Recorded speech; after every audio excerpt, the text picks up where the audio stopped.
So welcome to this Pen and Tech webinar, and the subject that we're going to be talking about today is cannabidiol, otherwise known as CBD, and this is very much a global hotspot, and we're going to be covering EU legislation on the use of CBD in feed and food.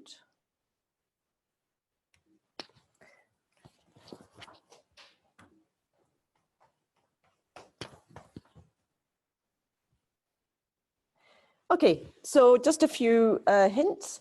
We're going to be spending roughly 10 minutes on introduction, then about approximately 15 minutes discussing EU legislation on CBD in food, and about the same amount of time on CBD use in food in the EU. And that will leave about 20 minutes for questions sent in advance or during the webinar. And if you could please kindly use the chat function if you have any problems with audio or visuals. Now, the slides will be available after the webinar, and any questions that we don't cover today, we can try to address after the webinar. So just to start off with a few definitions, Cannabis sativa L is a herbaceous plant. It has been cultivated in India and China since ancient times, and it has been traditionally used as a source of fibers, food, and oil. It has also been used for medicinal, recreational, and religious purposes. And I think you will see by the photos at the right-hand side of the slide that, in fact, industrial hemp, as it's called, is a variety of cannabis sativa, and it's known as, indeed, industrial hemp. And I think you can see why there. Industrial hemp are very large plants, and these are not the cannabis plant varieties grown to produce marijuana and hashish. Now, in fact, all cannabis sativa varieties, including hemp and those used to grow marijuana and hashish, contain THC, which is a psychoactive compound. But generally speaking, hemp has a low THC relative to the cannabis varieties used to produce marijuana and hashish. And in fact, in the EU, there is a regulation which controls the varieties of cannabis sativa that are allowed to be grown. And in those varieties, the maximum THC content is defined as 0.2%. So here we have a picture of a cannabis plant that is, you can see it's a kind of a house plant size, much smaller than industrial hemp. And this would be the type of variety that could be grown for example, for marijuana production. Now, a few more definitions. Cannabinoids, sometimes known as phytocannabinoids, if they are in fact derived from botanical sources, cannabinoids are the most chemically active compounds in cannabis sativa. And cannabinoids are mainly found in the resin secreted from the trichomes of the female plants. THC, which I mentioned before, is actually tetrahydrocannabinol, and it is a key phytocannabinoid found in cannabis sativa with well-known psychoactive effects. CBD, which is cannabidiol, the subject of today's webinar, is an abundant phytocannabinoid in cannabis sativa, and CBD does not have psychoactive effects. So again, just to explain, cannabis sativa is a species of plant. There are many varieties of cannabis sativa. Industrial hemp is one variety of cannabis sativa, and all cannabis sativa will produce cannabinoids, CBD, THC, and in fact, a host of other compounds. In fact, all plants are like botanical chemical factories. So if we look at cannabis sativa, we can see that botanically, it is an extremely complex plant. For example, there are 538 natural compounds identified in cannabis sativa. And these include various chemical groups, such as the cannabinoids, which I've already mentioned, the terpenoids, the flavonoids, alkaloids. Now, most of the chemically active compounds are in the cannabinoid group, and there are more than 100 cannabinoids found in cannabis sativa. And we're going to be looking at 2 of the 10 subclasses of cannabinoids. Cannabidiol, which is the CBD type of cannabinoid, and tetrahydrocannabinol, which is a THC type of cannabinoid. So we're just going to call these CBD and THC from now on. So if we look at the history of cannabis sativa and related plants, cannabis sativa, or industrial hemp, is a very, very old plant recorded in history as far back as even Czech Paleolithic sites. As I mentioned, it's considered a sacred plant used for religious purposes, for example, in Hinduism and Buddhism. And medical uses of cannabis sativa varieties date back to around 5,000 years in China, where it has been prescribed for fatigue, rheumatism, and even malaria. In Europe, the medieval Italians were the first to cultivate and sell cannabis sativa. And Carl Linnaeus, the well-known Swedish botanist, coined the name cannabis sativa, L, in the 18th century. But later, John Lamarck designated cannabis sativa as the European plant varieties and cannabis indica for Indian varieties. And these are distinguished by, as I've mentioned, by, for example, the size, the shape, and the resin content. Now, as most of you are probably aware, cannabis has been strongly prohibited pretty much globally throughout the 20th century due to its psychoactive effects. For example, it was removed from the British Pharmacopoeia in 1932 and listed as a banned substance for therapeutic use. In the USA in 1937, the Marijuana Act forbade cannabis possession or transfer in the USA. Now, it is a global hotspot, and the market is moving very fast for all uses of cannabis, both legal and illegal. Legal cannabis use is a fast-growing market. It's estimated from Euromonitor International this year that the market is about $12 billion in 2018, and it will be around $166 billion by 2025. And the CBD market is also growing very fast. It's expected to grow from around $160 million in 2018 to about $1.3 billion in 2023.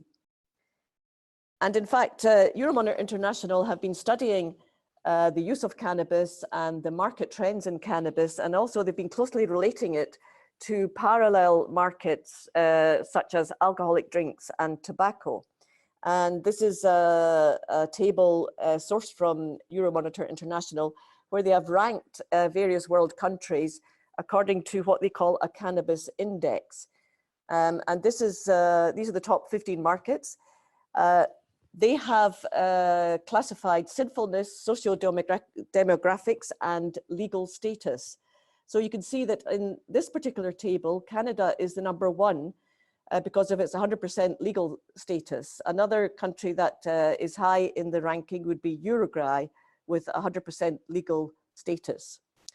So the sinfulness is related to, for example, the tendency of a particular market to consume tobacco and alcohol.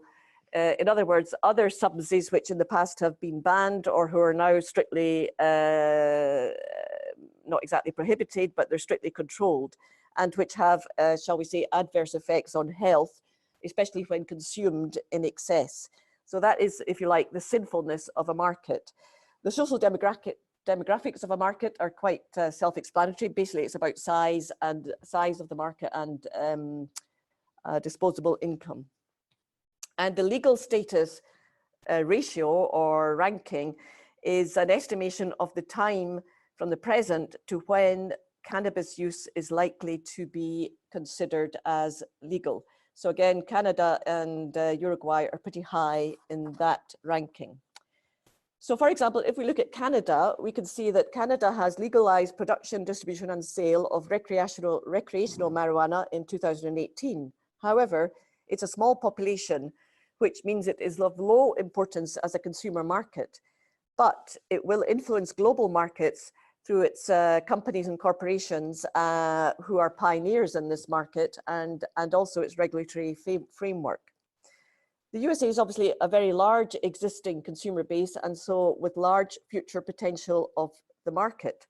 There is a farm bill which recently legalized hemp production, but there is still in the US an absence of a coherent federal policy on the use and consumption of cannabinoids.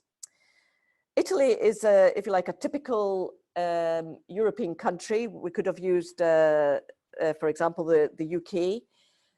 Recreational cannabis is illegal in Italy, as it is in the UK, for example, but it is widely used. And the market presence of illegal and, if you like, tolerated use, recreational use, suggests a regulation for adult use could arrive in the near future. And indeed, international players are already entering the market, both in Italy and in the UK. If you look at a map of Europe, you will see that, for example, you have quite a wide variety, but generally speaking, for example, you've got ranging from the Netherlands, where again, recreational cannabis is permitted, to other countries where it is quite strongly prohibited. But in general, I would say that in the EU and in Europe in general, it is a market that is predicted to move from illegal use of recreational cannabis to legal use in certain medicinal areas and also for recreational use. So just to mention Germany. Germany is considered as one of the top potential markets in Europe. Why? Because it's a large population with a high disposable income, a robust consumption of tobacco and alcohol, and a strong belief in natural organic remedies. And Germany is likely to have a strong influence in the EU, certainly more than the UK with Brexit on the horizon. So you can see that in the center of this slide, we have cannabis as the if you like, as the existing market, which is cannabis as an intoxicator, cannabis used for recreational purposes. And you can compare it historically, if you like, with alcohol prohibition in the USA, and tobacco use in the sense that it is considered to be a substance that can be damaging to health when smoked, especially in large amounts. But the market predictions are that there are going to be 5 or 6 main areas of consumption of cannabis and cannabis derivatives. For example, we have everything from consumer goods on the left-hand side, that would be sort of hemp, basket work, and many products.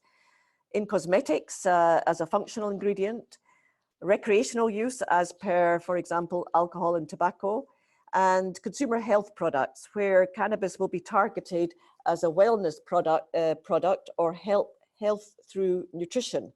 And here there's an example of of chocolate with containing CBD. And of course, there will be the use of cannabis as a drug under pharmaceutical regulations in various preparations and for various indications. I would think that the most common ones would be palliative care for terminally ill patients and the treatment of intractable conditions such as epilepsy. So just going back to the 2 main cannabinoids in cannabis sativa, we have the THC group, which has major psychoactive effects, listed as anxiety, paranoia, perceptual alterations, cognitive deficits, and any habitual consumers of marijuana and hashish. They can also report hypolocomotion, hypothermia, catalepsy, analgesia, and a voracious appetite after consumption. Habitual pot smokers will claim no harm from occasional recreational use. So that's the THC group. The CBD group, interestingly, is also reported to have many beneficial effects: anticonvulsant, antispasmodic, anxiolytic, anti-rheumatoid arthritis, neuroprotective properties, but without the psychoactive effects. And also recent data suggests therapeutic uses of CBD for Alzheimer's, Parkinson's, cancer, and infertility. So we can say that there certainly has been a lot of recreational use of cannabis with THC in the last century, and there's certainly been plenty of survivors. You've got, for example, John Travolta's character, Danny Vega in Pulp Fiction, and Paul McCartney, who is widely publicized to have been quite an enthusiastic consumer of marijuana, although not anymore, apparently, because he's a grandfather and he wants to set a good example to his children. So, if we now start to look at what has been said about CBD in pets and published work, this is a typical internet picture whereby CBD oil is presented, and there's a text which carefully skirts around making veterinary claims, but does mention that some human maladies for which CBD has been reported includes inflammation, epilepsy, spasms, rheumatoid arthritis, irritable bowel syndrome, bacterial infections, pain, cancer, glaucoma, skin problems. So a very long list. There are actually very few published data on CBD in pets. This is one published in 2018, and the outcome was that 2 milligrams per kilogram of body weight of CBD twice daily increased the comfort and activity of dogs with osteoarthritis. The problem is that often in these published papers, the test item, the CBD-containing item, is not well defined, although certainly in this paper here, which is the cannabidiol effects on behavior and immune gene expression of zebrafish, it is defined as 40 milligrams per liter of CBD solution, although it doesn't go further there. And an interesting comment in this paper was that the author said that the study may be partly biased due to a possible CBD degradation to THC in the experimental animal stomach. And then there's this paper on cannabidiol as a potential anti-epileptic dietary supplement in dogs with epilepsy, 3 case reports. And there was a decrease in seizure interval in 2 or 3 dogs. So certainly it looks like something with potential, worth investigating. And of course, investigators are now looking at the safety profile of CBD. And like everything in life, the poison is in the dose and the duration of use and the frequency. So a study published recently has found liver toxicity for CBD. And this is going to be of this and other published papers that I'm sure we'll be seeing will be of particular interest to your regulators in the EU and elsewhere.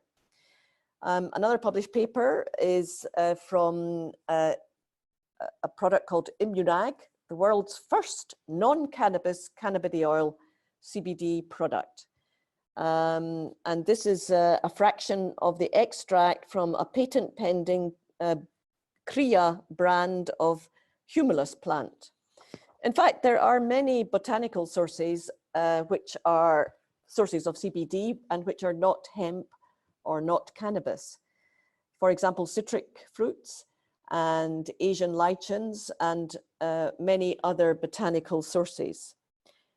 And CBD can be produced synthetically. So it could be described as a nature identical cannabinoid, but it would not be described as a phytocannabinoid because it would not be of botanical origin. So if we look at the regulatory options and routes to EU market for CBD in animals, basically there are 2 routes, although I've listed 3 here. The first one is a veterinary medicinal product, which would be CBD licensed to prevent, treat, or cure specific diseases. The second route is as a feed additive. The most attractive route would probably be a zootechnical feed additive with animal welfare benefits. And the third route, which I have questioned, would be as a feed material. And I'll discuss now why, or a little bit later, why listing CBD as a feed material is a precarious legal position. Although I would mention that if CBD is accepted as a feed material, nutritional and physiological effects and claims could be made under Article 13 of the feed regulation. So veterinary medicinal products, starting there, veterinary medicinal products, obtaining a license for CBD use as a veterinary medicinal product in animals requires significant long-term investment of capital and resources. First of all, to achieve the approval, and afterwards, after approval, there are significant costs in maintaining product licenses, in pharmacovigilance, and also in maintaining up-to-date licenses for the manufacture and distribution. However, a veterinary medicinal license will allow excellent intellectual property protection, and the people who are interested, the players who will be interested in this route, are likely to be large veterinary pharmaceutical players who already have the infrastructure and the experience to obtain licenses for the use of CBD in animals, for example, for the treatment of epilepsy. Most of these players have a low appetite for risk, so they will want to have a secure and legal route to market. And they also tend to have slow but sure decision-making processes. A zootechnical feed additive, this in my opinion is a very attractive route to the EU market for CBD in animals. The first reason is it allows excellent intellectual protection. It's a holder-linked authorization. The second reason is that you're allowed to make strong claims, for example, better zootechnical performance in food animals, reduced stress, enhanced animal welfare, immune support, improved cognitive functions. Be aware though that you're not allowed to make veterinary claims, no claims to prevent, treat or cure disease. So you have to be very careful how you present your claims. In contrast to veterinary medicinal approvals, zootechnical feed additive approvals have relatively low post-approval maintenance costs. There's no pharmacovigilance, but you do have to comply with the feed hygiene regulation, and you have to have HACCP-based quality control systems in place, and you'll be able to do recall, traceability, and a professional staff, and a formal product complaint process. So the commercial partners or players in this market would be the mainstream feed additive manufacturers, veterinary pharmaceutical players who are seeking easier and faster routes to market than veterinary medicinal products, or feed integrators in the food production area, and pet food companies. And again, these would be players that would be seeking a clear legal base and a platform on which they can make attractive product claims. Now, feed materials is an option that has been considered by many players. Feed materials are defined as products of vegetable and animal origin, whose principal purpose is to meet the nutritional needs of animals, either fresh or natural or preserved, or products derived from industrial processing. And feed materials may be inorganic or inorganic substances. They may or may not contain feed additives, and they're intended for use in oral animal feeding, either directly or after processing, and in the preparation of compound feed or as carriers of premixtures. Now, the legal status of feed materials is best achieved by the EU catalogue of feed materials. This is a strong legal base. It is a regulation, 68/2003, which is updated every 3 or 4 years. It was last updated in 2017. So it's probably going to be updated again in 2020 or 2021.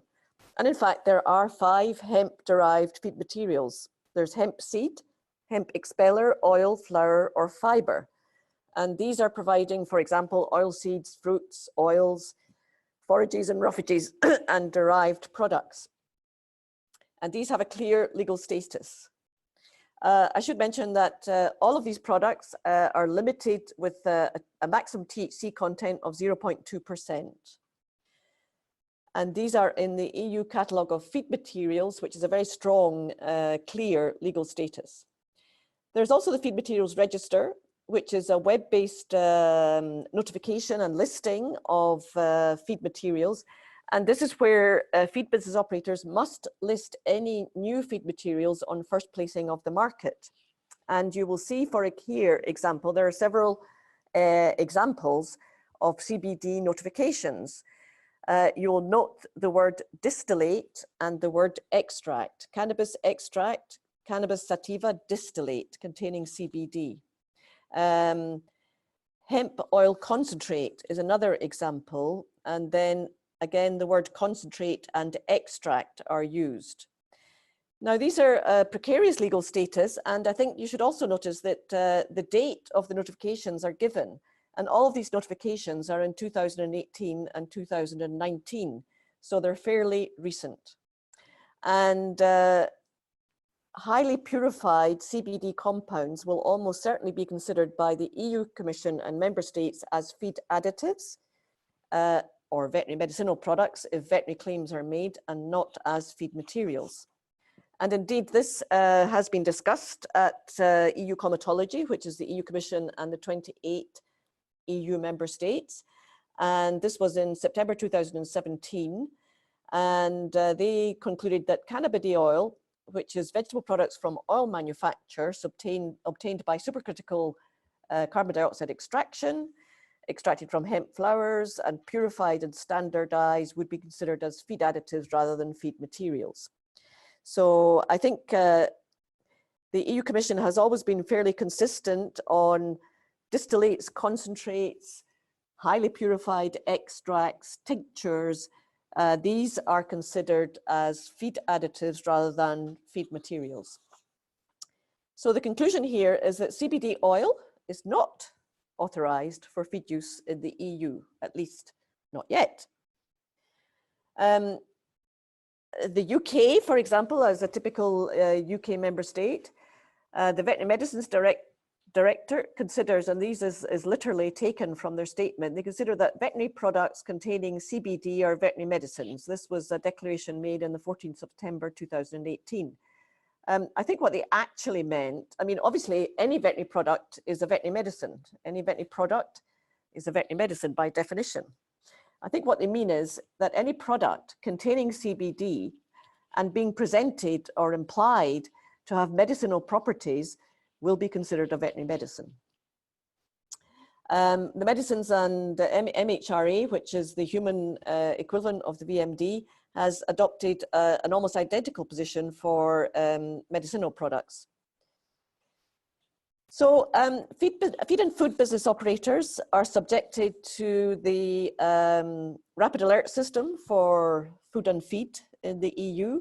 This is a very efficient network of EU member states, of citizens, of companies, and it is run by the EU Commission. And in fact, we're already seeing rapid alerts coming through for both feed and feed containing CBD. For example, here is one from the 21st of March 2019, unauthorized feed additive CBD found in a dog mouth paste originating in Austria, notified by Germany, found after a consumer complaint. And from Sweden, cannabidiol in horses has risen concerns. This is particularly important in horses, especially if we're talking about competing horses, race horses, and other competing horses who are subjected to stringent control of potential drugs or prohibited substances in their feed.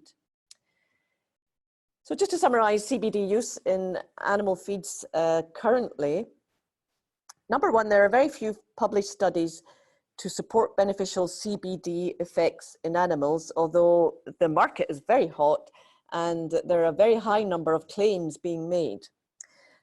The current claims being made are extremely veterinary in their presentation, and they seem to be very close to treating, preventing, and curing disease, which is going to attract unwanted regulatory attention. I should highlight that highly purified CBD products may not meet the legal criteria of a feed material and most likely will be considered as a feed additive or indeed as an active pharmaceutical ingredient of a veterinary medicinal product. CBD approval as a zootechnical feed additive, which is a holder-specific approval, is an attractive and legal route to market for CBD in animals, but you will require investment in quality, safety, and efficacy, proof of positive effects on zootechnical performance in, for example, food animals, such as body weight, average daily gain, feed efficiency, reduced mortality culls. And animal welfare benefits are also possible as claims, provided they're backed by data. For example, this could be related to stress reduction or cognitive benefits in pets, or perhaps even in the category related to feed additives, which is as part of feeds for particular nutritional purposes to, for example, ameliorate from a nutritional point of view the stress reaction in dogs when they're kennelled or during fireworks nights, or dogs who are susceptible to epilepsy. So moving on now to the use of CBD in foods and food supplements in the EU. The legislation is similar to, but different from feed and feed additive legislation. So the first point is that novel foods are regulated by an EU regulation which came into force quite recently. It was published in 2015 and it came into force in 2018, I believe. And this is a novel food regulation which replaced a previous regulation that was in force, I think, from about May 1997. So the EU Novel Food Regulation is also associated with the EU Novel Food Catalogue and the Union List of Novel Foods, which I will explain in following slides. So new and novel foods, and that would include CBD, cannot be placed on the EU market without prior authorization.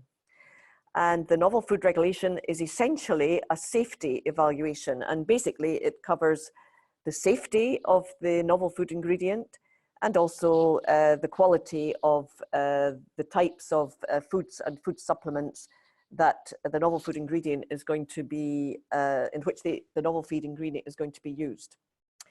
And food business operators in the EU are responsible for verifying if the food ingredient or supplement that they intend to market requires pre-approval.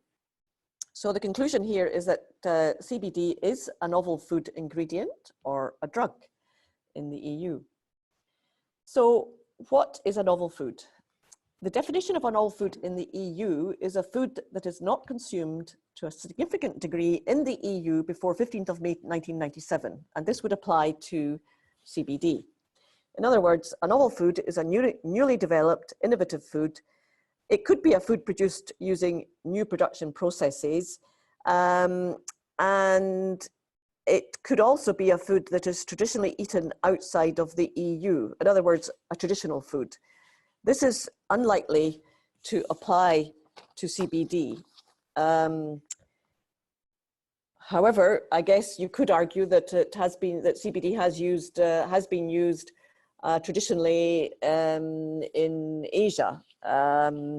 But I think that would be questioned. Has it been used as a food, or in fact, was it really just used for medicinal or psychotropic or religious experiences? So our interpretation of the legislation is that CBD would clearly fall into novel food category. Now, just to mention that the novel food regulation does not cover food additives or food flavors or food enzymes or GMOs. Those are covered by a different legislation.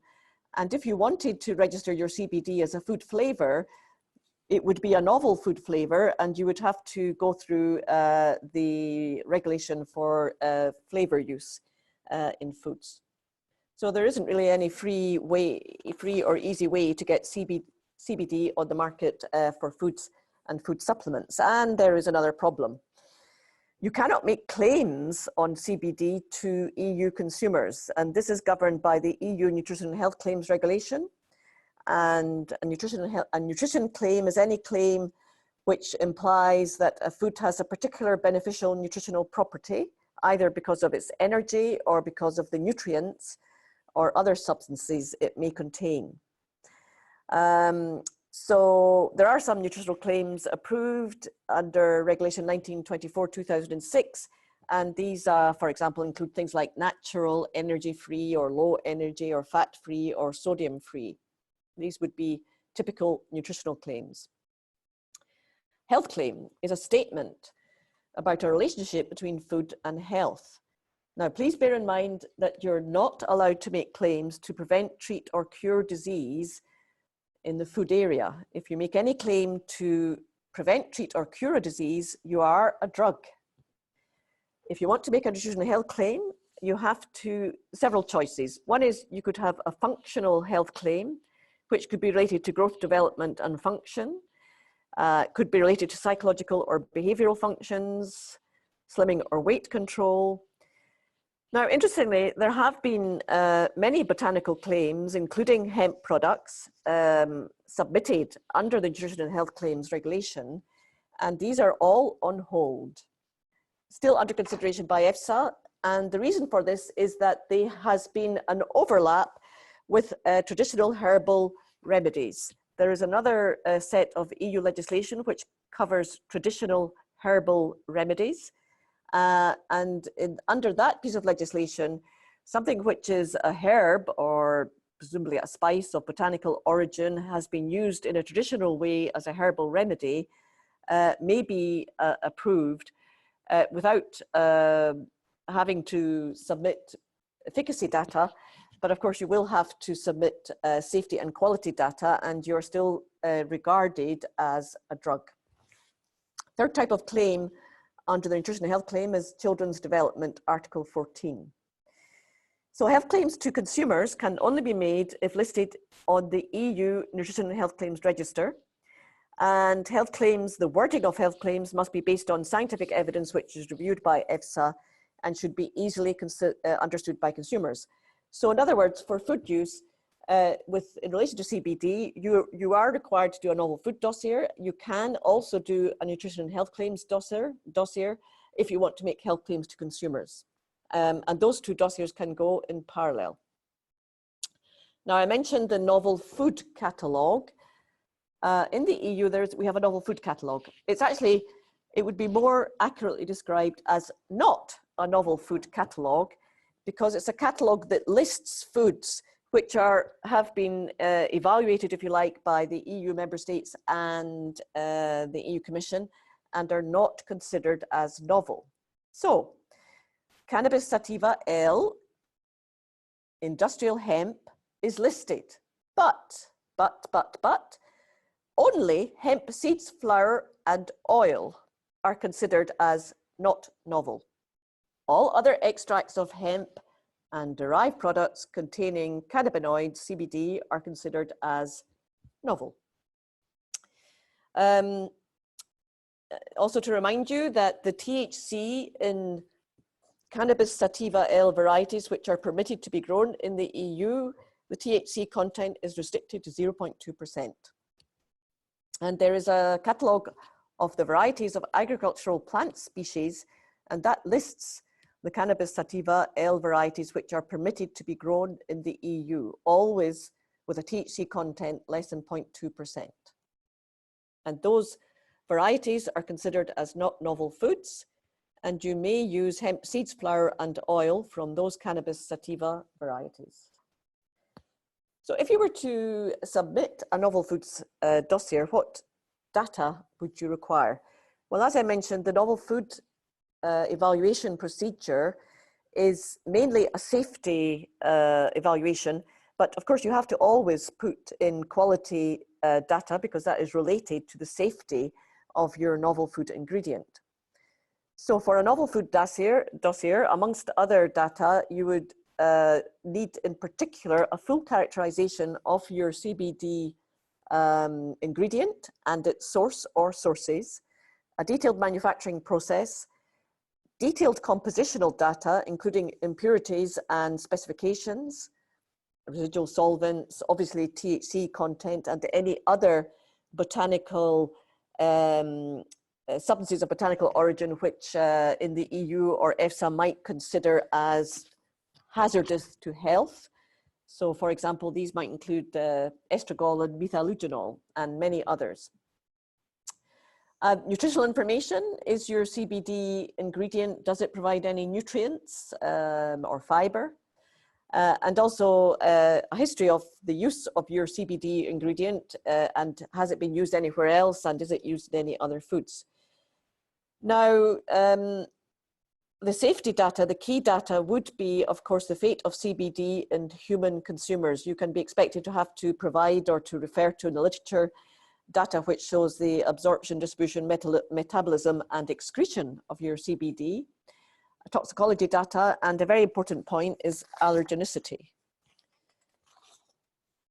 So, CBD as a novel ingredient in foods and food supplements, how long would it take to get approval?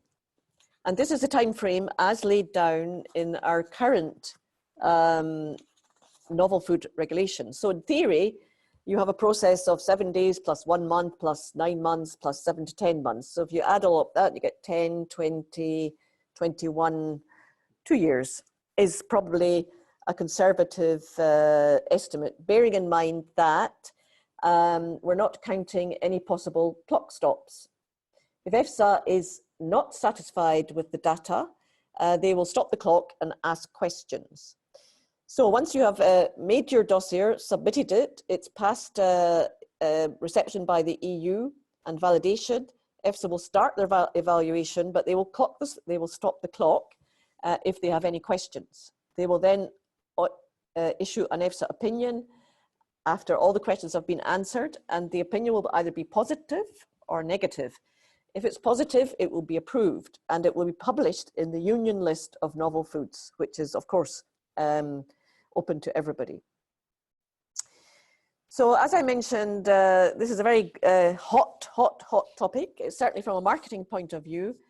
From a legal point of view, member states in the EU will take measures for feed and food business operators who are not compliant with the law. Bear in mind that CBD is still considered a controlled drug in most countries. Many countries are moving to allow medical use and to allow recreational use of CBD type products. CBD is not EU approved as a food ingredient. There have been notifications to the Rapid Alert System for food and feed for both feed and food areas. And assuming that you do get a legal status of CBD, you may not make health claims to consumers unless you have an approval for that. And you may not make veterinary or human pharmaceutical claims to prevent, treat, or cure disease, or treat disease, or help to prevent disease. Yeah, cure. So there is already evidence that UK, Netherlands, Denmark, and indeed Spain are closely monitoring CBD use and starting to take action. Of course, there is a Cannabis Trades Association. There are many trades associations. They are arguing that their products are quite legal. And I assume that they mean that they are marketing hemp products, industrial hemp products, which are considered to be not novel and which are fully compliant in terms of their THC content. There is already an application for trans cannabidiol submitted to EFSA in January 2018. It is still under consideration, still pending validation by EFSA because the information supplied is insufficient. There is insufficient information. And very recently, this is the June-July issue of the Spanish consumer magazine OCU. This is very like the Which magazine in the UK. And this is a picture of cannabis, chocolate with cannabis, chocolate con cannabis, alerta alimentaria sobre ingredientes no autorizados derivados del cáñamo. So a rough translation is novel foods, chocolate with cannabis. Food alert, that would be a rapid alert for food or feed. Unauthorized food ingredients derived from hemp. The Spanish Food Safety Agency has highlighted that unauthorized CBD is being used in chocolate made by City Seed Banks marketed in Catalonia, and reminding consumers that the EU only authorizes hemp seeds for sale and consumption, and the derived products, oil, protein, and flour, provided that the THC content is less than 0.2%, sorry. Hence, hemp-derived THC, CBD, or CBG are novel food ingredients with no history of significant or safe use in the EU. Such novel food ingredients must be evaluated by EFSA and approved as novel foods by EU Comitology, which is the EU Commission and 28 member states. So to summarize, CBD use in foods. Only industrial hemp, Cannabis sativa L, can be considered for food use. The THC content is restricted to 0.2%, and national provisions may apply. There are differences between member states. Only hemp seeds and their derivatives, oil, protein, flour, are considered as not novel. So those are the only ones that are permitted. And any CBD containing products, CBD containing other active substances or active ingredients, are not legally marketable in the EU. They fall under the Novel Food Regulation, as do any other novel botanical extracts. They're considered novel food and require a pre-approval dossier. Proof of safety is required. I've indicated some of the data that are required. And obviously CBD health claims are permitted. Those would require, first of all, a novel food approval, and then an approval under the Nutrition and Health Claims Regulation. And of course, there may be a great deal of interest in licensing of CBD as a human medicinal product and as a veterinary product. And you can see the picture, also another recent report from various sources. This one came from the Times in the UK, that Ben & Jerry ice cream owned by Unilever, they are thinking ahead and they're going to be launching ice cream containing CBD. So it'll be a double chill factor, I guess. Okay, so I've covered the use of CBD in food and feed. And if you have any questions, we can start to answer them. I have some questions here that came in advance or during. So the first question is, what is the current supply chain for CBD products? And are there private or public certification schemes planned in the near future? Well, I think I mentioned that there are many different organizations now. I mean, there's, for example, the Cannabis Trade Association, was it? The Cannabis Trade Association in the UK, but there's also, for example, there's a European Industrial Hemp Association, which can be found online. But these are not really certification schemes. These are more like trade organizations who are lobbying regulators for more flexibility and for clearer regulation of CBD, for example. So if you're asking me about public certification schemes, yes, we do have public certification schemes in the EU, and these are called marketing authorizations, which I've been talking about for the last 40 minutes. In other words, you require registration dossiers. So for example, if you want to use CBD and make veterinary or pharmaceutical claims, you have to submit a dossier to the European Medicines Agency for both human or veterinary medicines. If you want to use CBD in feed or food, you have to make an application under the relevant feed additive and food regulations.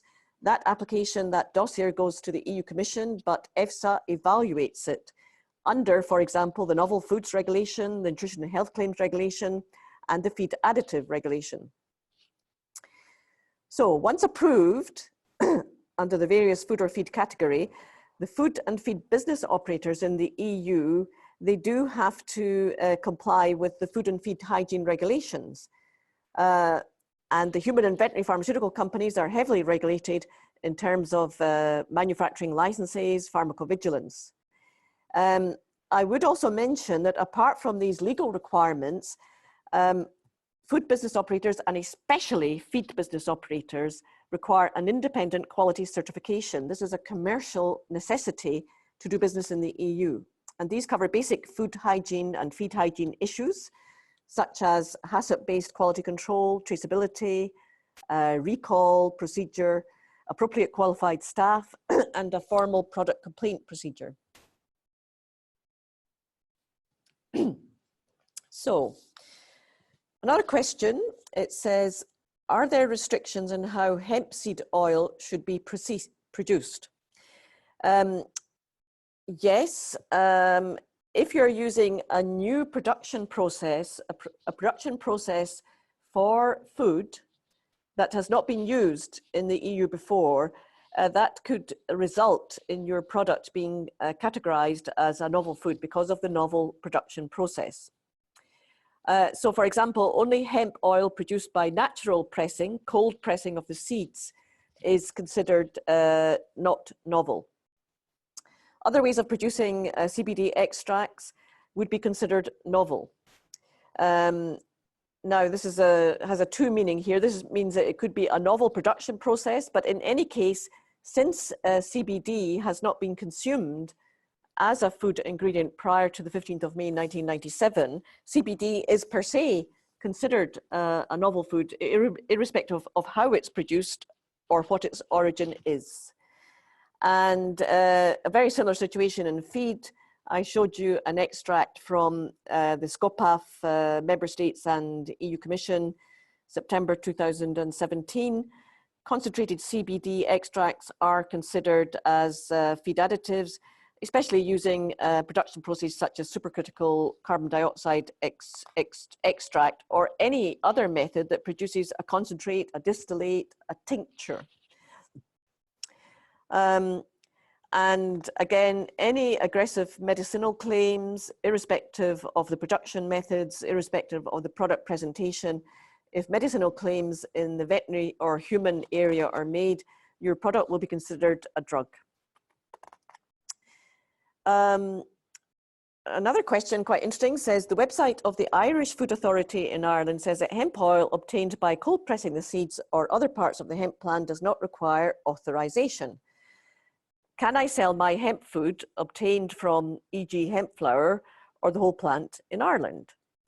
In theory, yes, because hemp oil and cold pressing of hemp seeds, these are all considered as not novel. It's also important to be checking the websites of the various member states' authorities. The website of the Irish Authority was last updated in December 2018.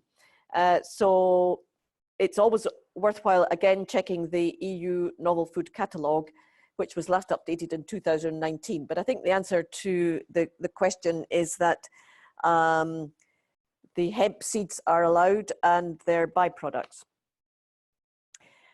Then another question is, are CBD-containing e-liquids food products? For example, I think this is referring to e-liquids used in, for example, in food products. Are CBD-containing e-liquids, are these food products? And the explanation is that liquids used in electronic cigarettes. No, if you are smoking e-liquids, CBD e-liquids, that's not a food. That would be considered a drug, I think, possibly. Cannot be considered a food product. Nicotine-containing e-liquids are subject to the Tobacco Products Directive. Non-nicotine e-liquids are not subject to the Tobacco Products Directive, but they would be regulated as consumer products. So definitely they're not legal, not yet. You would be advised to look at the chemicals legislation and other national regulations, including the REACH regulation. I mean, I would be very doubtful if you could actually get a status for that. Oh, I guess you could as an inhaler, as a drug. Yes, like asthma inhalers. So yes, they could be considered as a medicinal product. Then it says another question is Epidiolex approved in the EU? This is a drug. Would its approval as a medicine risk to prevent CBD from being approved as a food? So to answer the first part of that question, Epidiolex, which is a CBD containing drug, is currently unapproved in the US for drug-resistant epilepsy. An application was submitted in the EU in February 2018, but it has not yet been approved. The second question, would its approval as a medicine risk to prevent CBD from being approved as food? The answer to the question is not necessarily. So for example, there are other examples of products that have been approved as medicines and also are used as in the food area. And it would really depend on the dose, the safety profile and the claims made. So in theory, you would be able to have a CBD approval as a novel food and as under the Nutrition and Health Claims Regulation, even though some CD preparations may also be approved as drugs.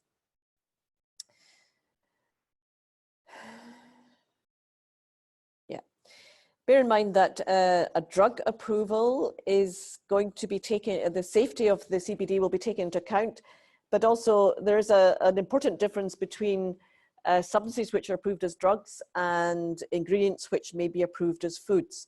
And the difference is that the drug takes into account a risk-benefit.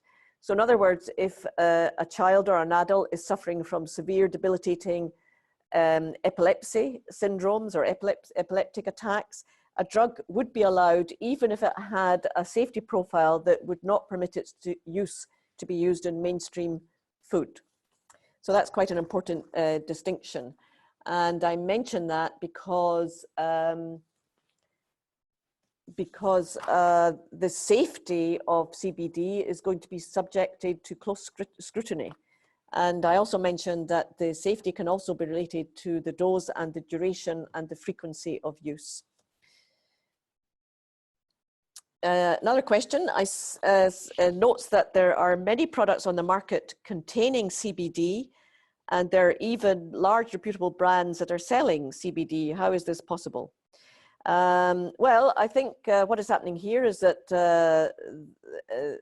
this is internet marketing mainly. There are also brands on the market which are selling CBD and which are being notified to the authorities as being not authorized. So I think that whereas it is a fast-moving market, I think the concerns of the EU regulators are such that regulatory action will be taken to products that are found to be on the market and selling CBD in unauthorized forms. Yes, here's an interesting one. What is the legal status of CBD and THC in the Netherlands? They sell space cookies, don't they? Yes, that's true. Cannabis products containing presumably CBD and possibly also THC are classed as soft drugs in the Netherlands, and they are tolerated, for example, in Amsterdam's coffee shops. In fact, the Netherlands are probably the spearheading the EU in this area. The Netherlands authority make a distinction between soft and hard drugs. It's actually tolerance, I think, more than a clear free-for-all. I mean, they allow the coffee shops and they allow purchasing and consumption of products that contain cannabis, and obviously they contain CBD and THC, but they're quite strict about harder drugs. But again, this is a good example of where this market is a very fast-moving market, and the regulators are changing all the time. Even in the Netherlands, there have been some frequent changes in this area of the legislation, and I think there's been a lot of publicity in the UK, for example, where there have been intractable cases of child epilepsy, and still in the UK, it has been quite difficult for the parents of these children to get CBD oil for controlling the epilepsy. Another question, is there any benefit of eating CBD? Does it give a unique taste to foods, or is it just a cool thing to include in foods, e.g. Ben & Jerry's CBD ice cream? Well, I think the first point here is that Ben & Jerry's CBD ice cream doesn't exist, not yet. It's an idea and a picture reported in the paper. So CBD, does it give a unique taste to foods? Don't know. Is it just a cool thing to include in foods? Yes, I think that's quite an important point.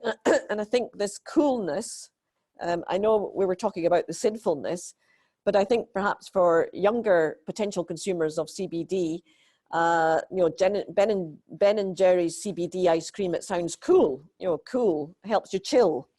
So I think there's a lot of marketing going on there.